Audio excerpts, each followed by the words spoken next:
Well, good afternoon, everybody. Happy Sabbath. It's great to be with you here at Waitara on this Sabbath day. And if I'd have known that it was going to be spring service today, I probably would have prepared something that was more spring themed.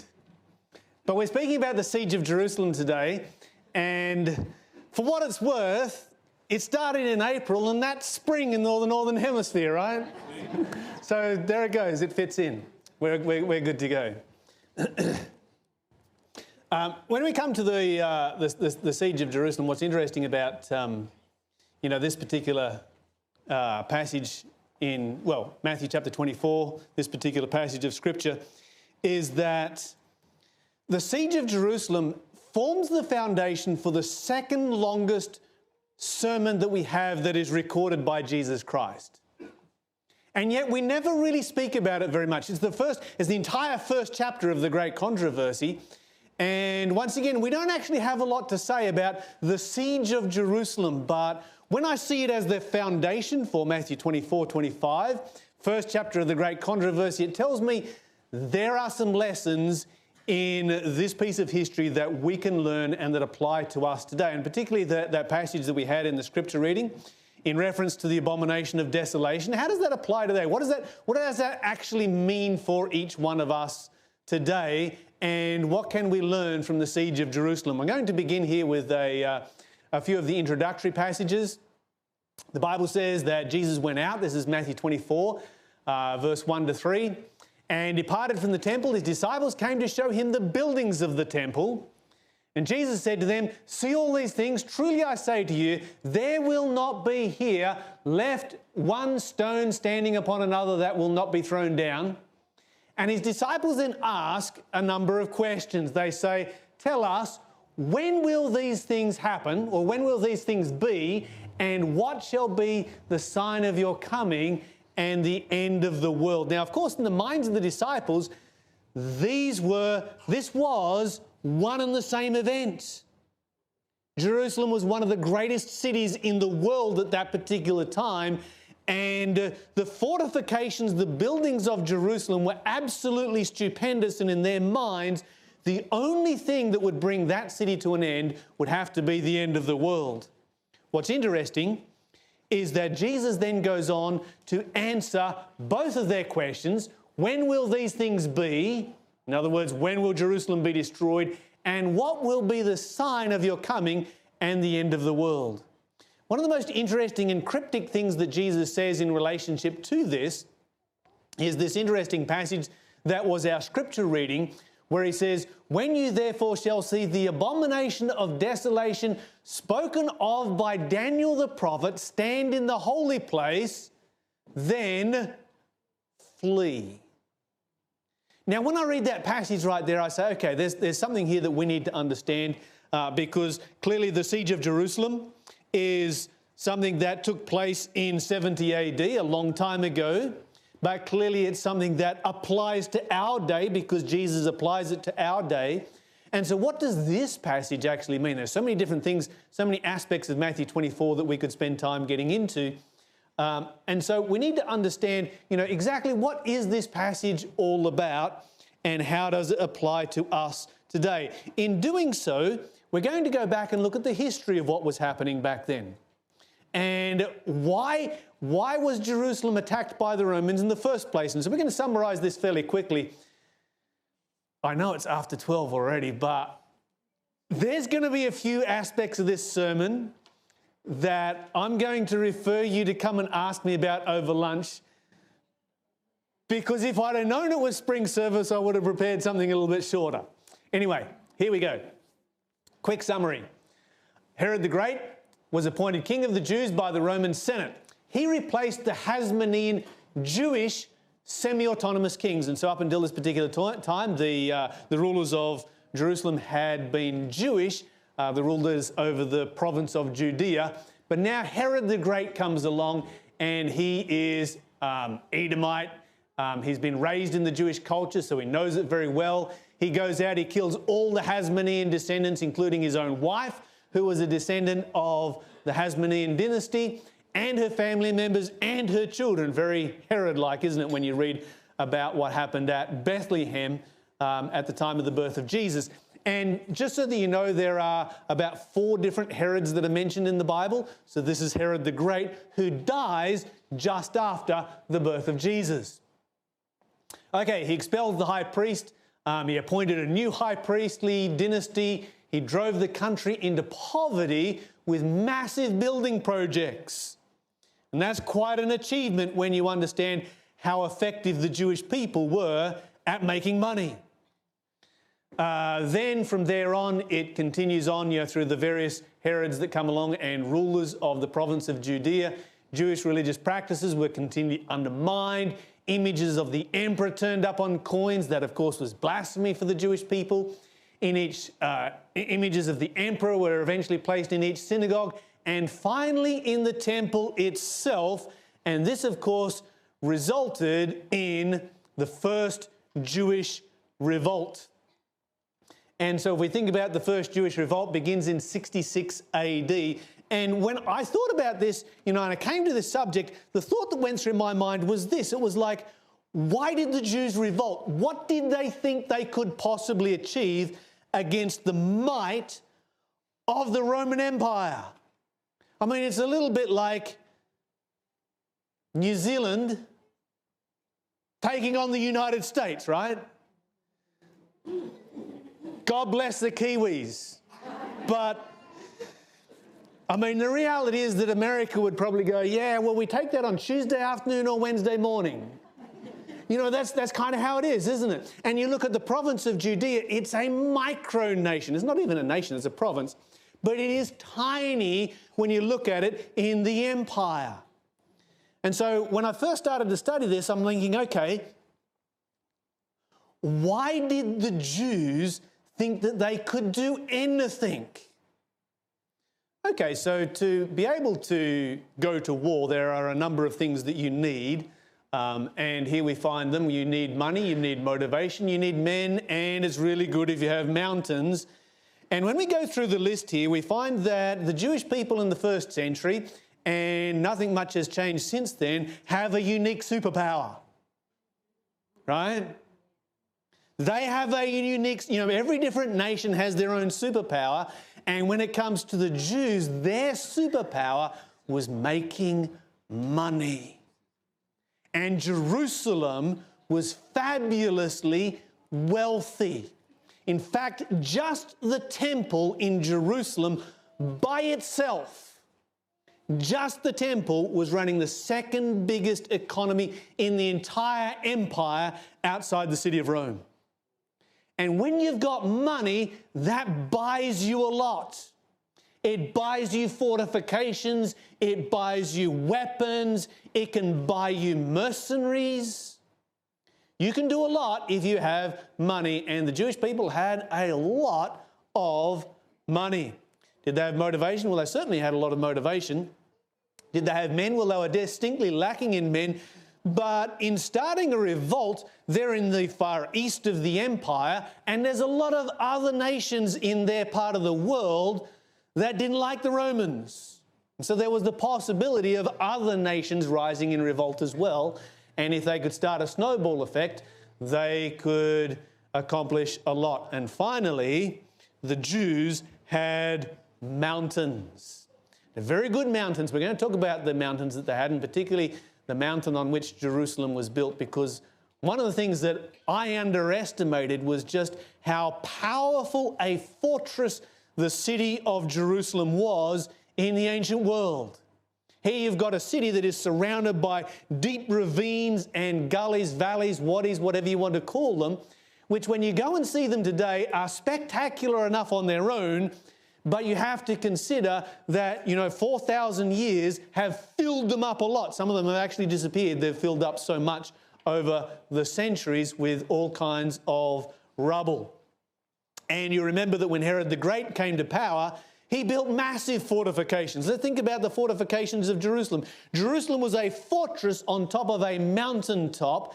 David had chosen it, King David had chosen it because it was the best defended location anywhere in the nation.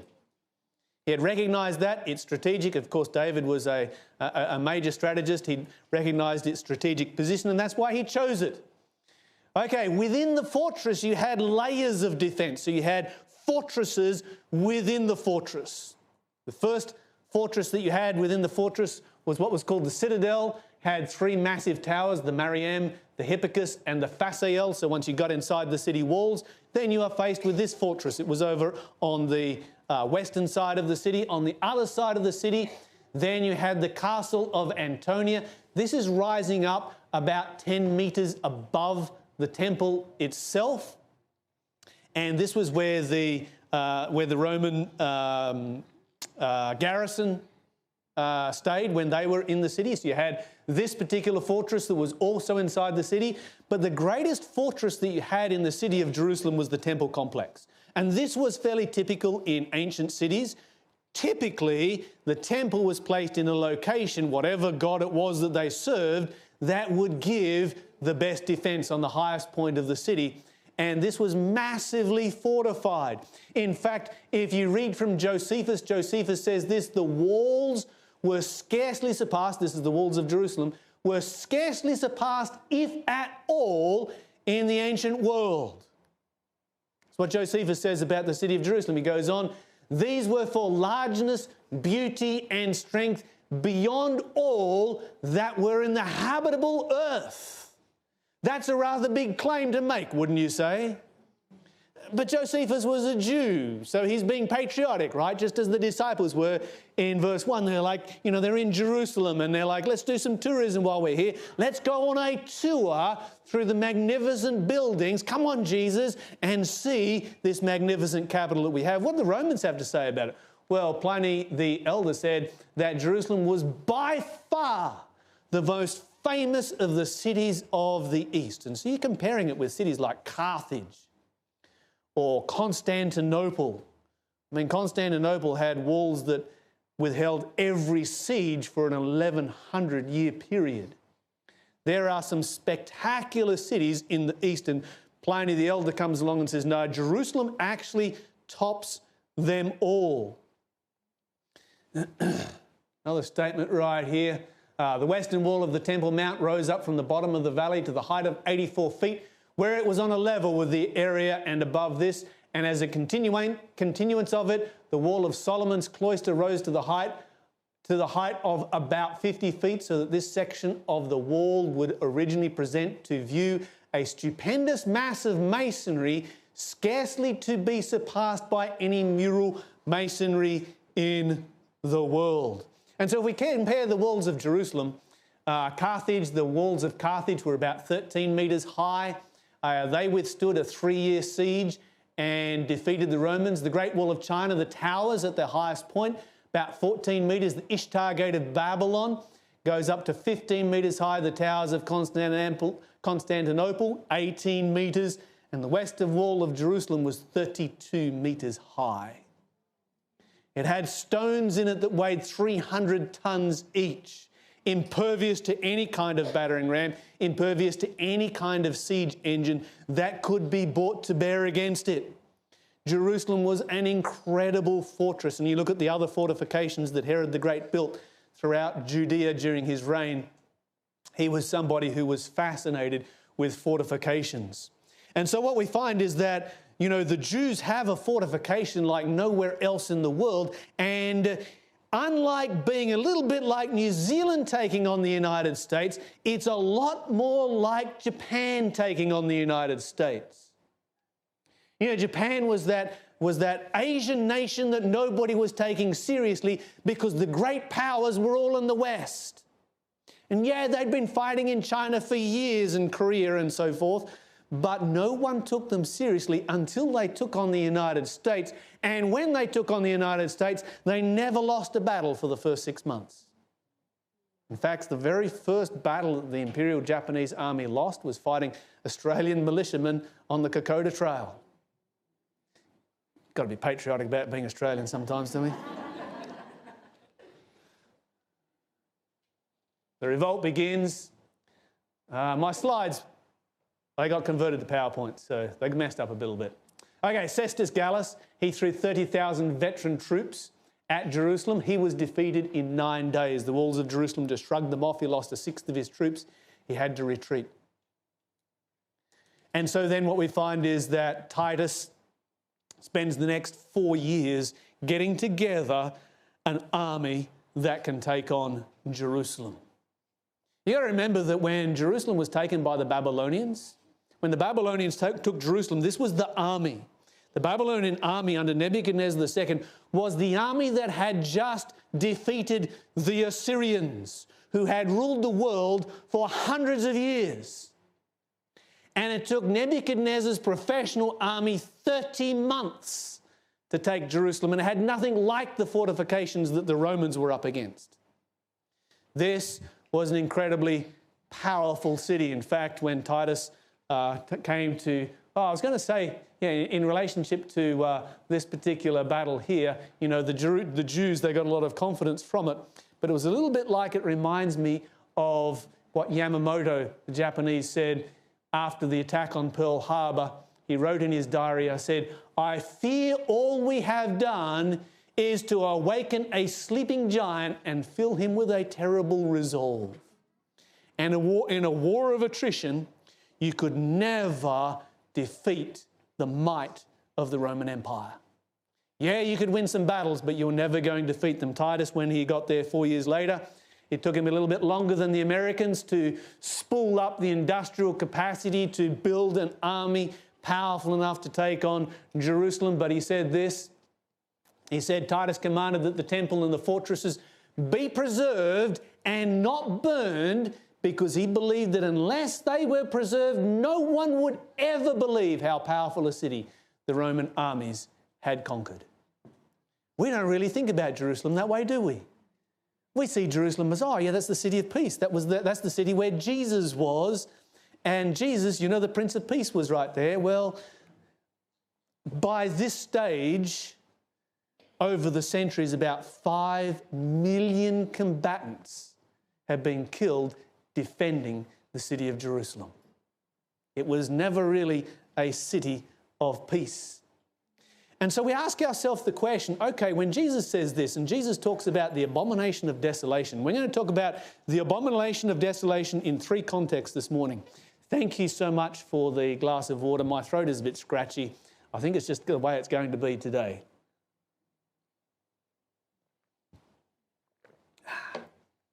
We're going to look at the abomination of desolation in three stages. And the first one is here, at the destruction of Jerusalem. Jesus says this, when you see the abomination of desolation, stand in the holy place, do what? Flee. When Titus took the city of Jerusalem, and if you want to hear about how, ask me over lunch. When he took the city of Jerusalem, the very last place to fall was the temple where the holy place was. And so that's a rather strange statement for Jesus to make, wouldn't you say? Why say, when you see it in the holy place, then get out? Because by the time the Romans were in the holy place, there was no escaping for anyone. The Jews had defended their city with such tenacity that the Romans ended up basically killing everyone inside the city. There was no surrender, and so no quarter was given. And so what's Jesus talking about here? Well, what's interesting is that the holy place in the temple, which we normally assume when we read the passage, isn't the only holy place that there was in Jerusalem. When Nehemiah was ruling Jerusalem, he had a problem with Sabbath keeping. And so he introduced some laws to bring the Sabbath back into how it was supposed to be kept properly within the city of Jerusalem. And so there was a bunch of traders, particularly Phoenicians, Lebanese people, who used to trade in Jerusalem on the Sabbath day, and the Sabbath day was a great day for trading. They did a lot of business on that particular day, and they weren't happy about losing their business.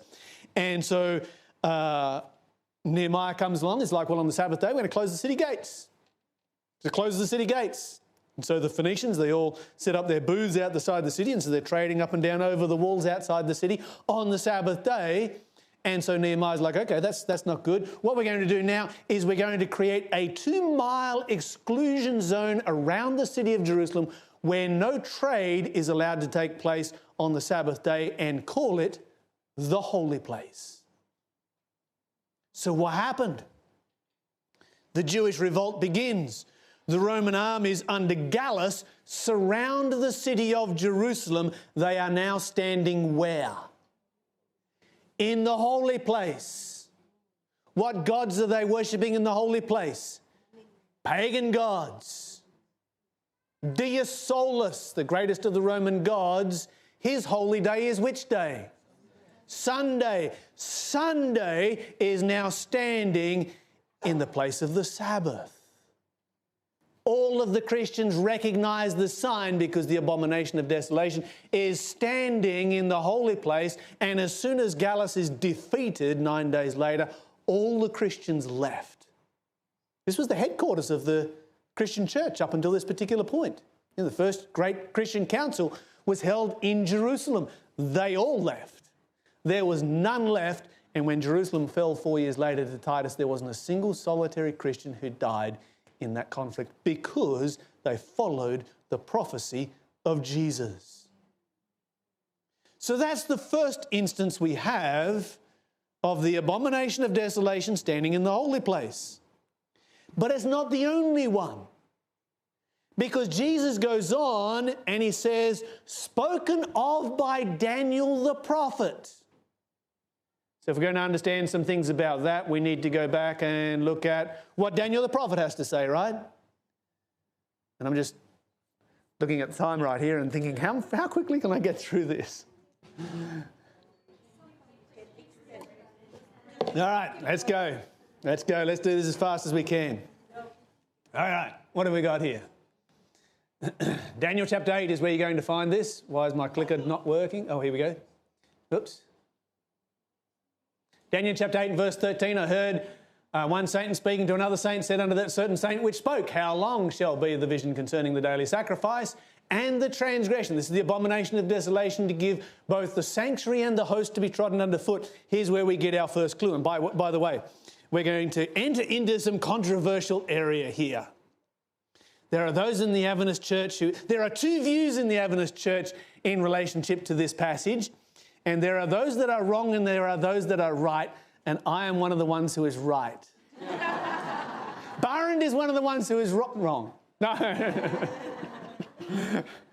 I have no idea what Barrand's view on this is. I'm just joking. Okay, so it works like this. There's two ways of getting to the same place. All right?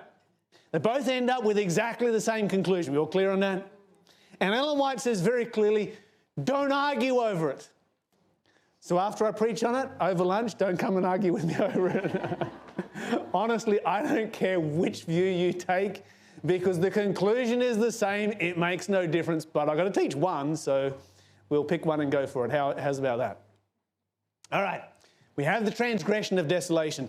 Here, the abomination of desolation is called the transgression of desolation. That's important because transgression is involved, and to have transgression, you have to have truth first. You have to have a truth that you can then transgress. Isn't that so? All right, that's going to become important as we work our way through. Of course, Daniel chapter 8 mirrors the previous chapters before it. You have the ram who becomes great, which symbolises Media and Persia. You have the goat that becomes very great, which symbolises Greece. Then you have the little horn, which becomes exceedingly great, which symbolises Rome, of course. We have it laid out for us here, repeat and enlarge. And then we come down to verse 11, and we have these really cryptic verses that we often avoid when we are doing... In fact, when I'm doing an evangelistic campaign, I just skip these ones. So get ready to go deep this afternoon, I should say. This afternoon, yeah. Okay, he magnified himself, even to the prince of the host, and by him the daily sacrifice was taken away, and the place of the sanctuary was cast down. You see, the question that we need to ask is this. The Bible talks in Daniel 8 and verse 13. Let me just flick there very quickly. It talks about... Let's go over there. Daniel chapter 8 and verse 13. How long shall be the vision concerning the daily sacrifice and the transgression of desolation? We need to know what is the relationship between these two. magnified himself even to the prince of the host. By him the daily sacrifice was taken away, and the place of the sanctuary was cast down. A couple of things I want you to notice here straight away. This is King James Version. In King James Version, one of the advantages that you have is this very word-for-word kind of translation as much as possible, but when a word is added in, it's italicized. That's helpful. And we've got a couple of italicized words right here. 99.9% of the time, you find that the italicized word is absolutely appropriate to be there. But you don't have to leave it there. It's optional because it's not in the original. Why don't you notice the word daily? The daily, because the word sacrifice is not in the original, is it? It's italicized. It's been placed in there. So therefore, we're going to do some English.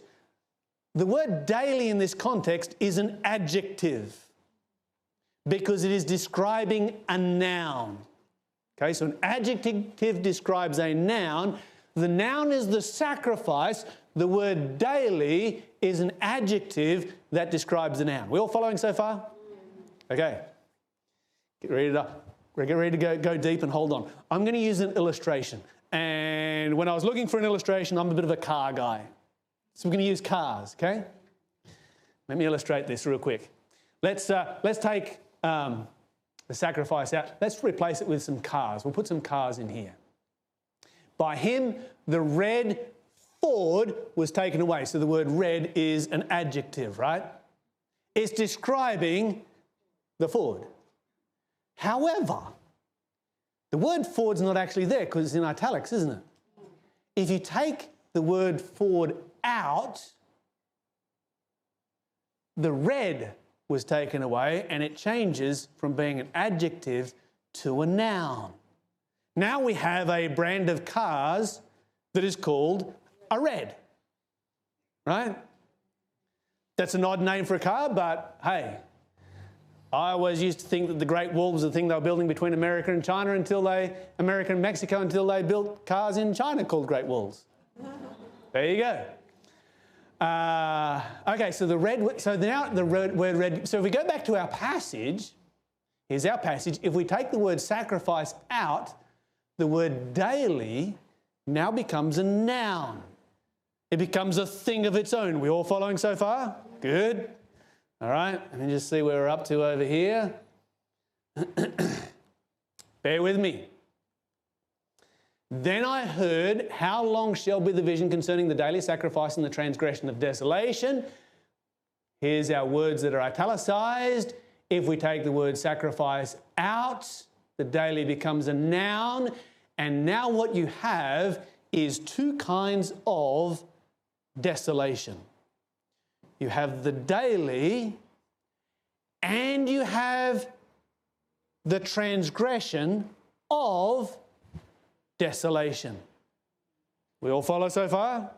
So you got two kinds of desolation now. You have the daily and you have the transgression of what? Of desolation. Okay, so if we look at that in a little bit of historical context, we could simply ask ourselves, okay, daily, continuance, continual of desolation. Has there been a continual desolation on our planet since Satan was here? Since we accepted him to be here? Absolutely. All of the pagan religions are a form of a worship of Satan. They have always been here. They will always be here, right the way through. Right? Some of you are thinking, where's Lyle going with this? Okay. If you want to go with the high priestly ministry, God bless. I'm happy with that as well. You'll end up in the same place. It's no big deal. But anyway, you have a continual desolation, but then you have this new one that turns up, which involves transgression. In other words, it begins with truth, and then it transgresses that truth. Christianity comes along, but did Christianity remain pure? No, absolutely not. Christianity became impure, and we find that taking place down through the Dark Ages. Well, how did that happen? The Bible gives us the answer, and to find the answer for it, we're going to look at a couple of Hebrew words. Here they are. Mikdash means a sanctuary. It can mean God's sanctuary. It can mean anyone's sanctuary. It can mean Baal's sanctuary. Kodesh, on the other hand, only ever means God's sanctuary. And then we have this really interesting word, rum, which means to absorb, lift up, and exalt. So let's go back to Daniel chapter 8 and verse 11, where it says, yea, he magnified himself even to the prince of the host. By him the daily, or paganism, was taken away. How was it taken away? It was absorbed and exalted, rum. And the place of mikdash, paganism sanctuary, was cast down. Have you ever noticed that in the area of the world where Christianity existed, how it dominated the world and it completely wiped out paganism? You know, if we look at our world today, we have Hinduism, we have Buddhism, we have many of the other religions from around the world, but we don't find major people worshipping Saturn, do we? Or any of the other Roman gods that existed, or any of the Scandinavian gods, or whatever existed where Christianity existed within 500 years. Those religions vanished, gone, ceased to exist. How did they disappear? Well, they were absorbed into Christianity. In fact, it reads like this. If you put that in there, it says he magnified himself even to the prince of the host, and by him paganism was absorbed and exalted, and the place of paganism sanctuary was cast down. Paganism ceased to exist, but did it really? The simple reality is, if you take away everything from Roman Catholicism that originated with paganism, you have nothing left. It's a simple reality. It was absorbed and it was exalted. There's one more interesting verse right here that helps us to understand this a little bit better. He said unto me, for under 2,300 days, then the sanctuary will be cleansed.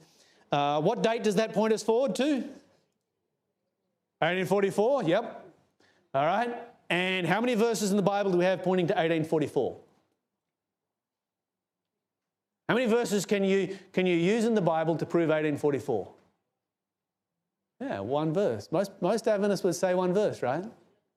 Now, watch this. Let's go to, okay, so there's our two longest time prophecies that you've got anywhere in the Bible. You've got the 2300 and your shorter one, the 1260. The 2300, we've got that in one place in the Bible, pointing to 1844. The 1260 you've got in 7 different places. What's interesting is this verse. And a host, an army, was given him against the daily, against paganism by reason of transgression. It cast down the truth to the ground, it practiced and prospered. So we look back historically and we say, okay, when was an army ever given to the papacy to fight against paganism?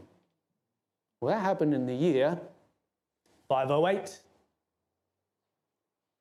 And then we have this prophecy here, Daniel 12. So from the time that the daily shall be taken away and the abomination of desolation set up, there will be 1,290 days. Blessed is he that waits and comes to thee 1,335 days. We never talk about these dates, do we? Nah, but look where they fit in. If you go to 508, when an army was given to the Catholic Church to fight against paganism, your 1,290 now links to your 1,260, your 1,335 now links to 1844. You've got all 4 of your major time prophecies that are interconnected together. They are triangulated in such a powerful way you can never separate them and you can never misinterpret them. Becomes rather powerful argument in favour of 1844, doesn't it? Okay, so I'm skipping through rather quickly right here. I hope you weren't expecting to come to Waitara Church and get milk on the Sabbath day. We're getting into some meat here today, but time is escaping us, so we need to continue on and we need to talk about how does this apply to our day? We have seen how the abomination of desolation applied to the siege of Jerusalem. We have seen how it applies to the Dark Ages and the rule of Catholicism during the Dark Ages. But how does it apply to our day? Because the Bible says, when you see the abomination of desolation standing in the holy place, then do what? Flee. Does the Bible indicate here that there is a time when we will have to flee? Yes, it does. Because Jesus is answering the question, What is the sign of your coming in the end of the world? Right? So there are three different aspects right here, and we need to know, okay, if such a time is coming, when is that going to be? And somebody asked me the other day, they said, how soon do you think it could be the time to flee? And I said, I have no idea. But you know, a few years ago, I learned something. I learned it can happen really, really fast. Because a few years ago, if you'd have been having Christmas dinner with your family and you had said to your family, you know, within 2 months, you won't be able to leave your driveway without showing the right excuse for leaving your driveway, what would your family have said? Here in Australia, what would your family have said? They would have laughed you to scorn. They would have said you're the wildest conspiracy theorist ever. But within 2 months, it's exactly what we had right here in Australia, right? Can things change fast? Absolutely. You get the right circumstances, you get the right environment, our world can turn on a dime. And we've seen it. I often wondered how these things could happen, but now I wonder just a little bit less. What's the Bible talking about right here? When you see the abomination of desolation stand in the holy place. What did the Christians see at the siege of Jerusalem? They saw the pagan gods being worshipped in the place of the Sabbath. They saw Sunday being kept in the place where the Sabbath was to be kept. Sunday replacing the Sabbath by law. You know, not by lots of people doing it, but by law. What's the Bible indicating to us right here? The Bible is indicating, as it does in Revelation chapter 13, that there will be a time, sometime in the future. And forgive me if I'm just skipping to the end right now, but there will be a time, sometime in the future, where Sunday will replace the Sabbath by law. Religious liberty will cease to exist. We don't actually have religious liberty in Australia, you know that, right? We have no legal foundation for religious liberty whatsoever at all. None. And so it could happen remarkably easily in Australia.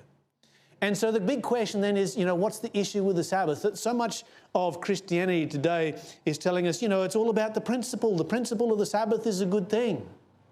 You know, the principle of the Sabbath is worshipping God. More specifically, the principle of the Sabbath, if you want to get really specific about it, is worshipping God once a week, right? Isn't that what's most important? So why do we make an issue as Seventh-day Adventists over worshipping God once a week on a specific day? Aren't we just all caught up with the letter of the law? You know, shouldn't we go to the principle of the law rather than the letter of the law? I'm going to challenge you guys this morning. We're going to face these arguments in the future. This is going to be the reality of what we're dealing with. You know, the Bible is all about worshipping God, knowing God, having a relationship with God. We can do that. We can have regular times for worshipping God. Why be specific over, you know, why be hung up over the letter of the law? You know, there's many things about the letter of the law. If you look at the letter of the law versus the spirit of the law of the law never does away with the letter of the law. The spirit of the law never undermines or diminishes the letter of the law. The spirit of the law always exalts the letter of the law. The letter of the law says rest one day a week. The spirit of the law says worship one day a week. Isn't that so? The letter of the law says thou shalt not kill. The spirit of the law says thou shalt not hate. Is the spirit of the law doing away with the letter of the law? No, it's exalting and building on the letter of the law. Doesn't do away with it. Doesn't change it. Doesn't negate it. You see, the spirit of the law is where we find our connection with God. It's the letter of the law, which sounds like a dirty word, that reveals our loyalty. It shows where our heart is, isn't that so? Because when you do what God asks you to do, purely because you love Him, and for no other reason. It's what shows you where your heart is. I have this picture of this farm here on the screen. It's an illustration. We'll cover it real quick. A man buys some property. It's all bush. Draws up some plans, gives them to his son, gives him the money. I'm going to be in the other side of the world for a few years. Here, go ahead and do it. Here's the money. Here's the property. This is your job for the next few years. Build everything that's on the plans. The son does everything according to the plans. He puts the fences in where the fences are supposed to be. He puts the house in where the house is supposed to be. He puts the sheds in the orchard. Everything goes where it is supposed to be, exactly like the plans. But this was back in the olden days where you had to dig a well, right?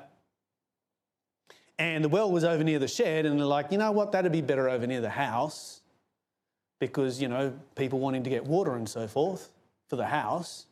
And so put it over near the house. The father comes back a few years later and everything is exactly as the plans had said. And he's super excited about it. He's looking at all this stuff that his son's done, everything just as the plans. And he noticed the well. He's like, why did you move the well? And the son says, well, it made more sense for me for the well to be over there, so I put it over there. The father said to the son, you have not obeyed me in anything. And he hadn't. Because you think about the precedent that the son set. The precedent that he set was, if it is more convenient, I will change it. So the only reason the fences and the house and the shed and the orchard are in the right place was because it made sense to the son. He didn't obey. He didn't obey at all. His heart was not in what his father had said. And it's exactly the same with the Sabbath. One day is like any other day. The sun goes up, the sun goes down. Sometimes it rains, sometimes it doesn't. There's no difference in a day. That's not what it's about. The Sabbath is about our heart. It's about our loyalty to God. Do we love God enough to do what He says because He says so? That's true love right there. That's true devotion. And that, my friends, is why the Sabbath is such a critical issue as we get nearer the end of time. May God bless you all. Let's bow our heads. Father in heaven, we thank you so much that you are coming back soon. We thank you for the gift of the Sabbath and what it means to us. And we thank you that we have the privilege of showing our love, our devotion, our loyalty to you by worshipping you on this Sabbath day. We ask this in Jesus' name. Amen.